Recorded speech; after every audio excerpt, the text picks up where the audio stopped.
Next, I'd like to demonstrate what happens when we have a current moving through two parallel wires and we have a current flowing in the same direction in each wire.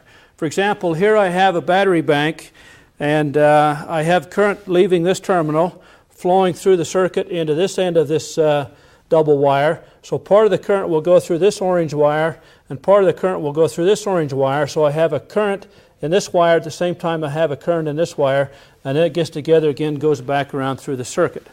Notice that there's a small gap between these two wires, and when I throw the switch, watch what happens to that gap.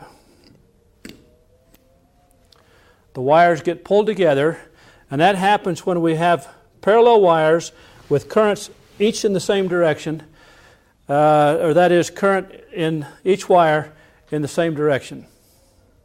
Try that one more time. The two wires come together. Now, if we turn that around so that we have the current in one wire going one direction, the current in the other wire going the other direction, we'll see the opposite effect. We'll see the two wires repel one another. Now I have the circuit set up so we have the current coming out of this terminal of the battery, going down through this wire and back in the opposite direction and back around through the circuit when I throw the switch. So now when I throw the switch, we'll have the current in one wire going in one direction, current in the other wire going in the opposite direction. Still have two parallel wires, but notice what happens now to these two wires when I throw the switch. They now separate, showing that when the currents are in opposite directions in two parallel wires, there's a force of repulsion between the two wires.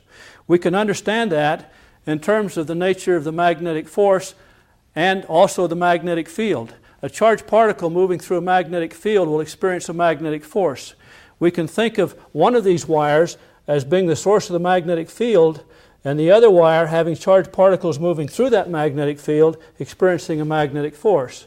But of course, Newton's third law always applies. We can also think of the other wire as creating a magnetic field because there's current moving in it.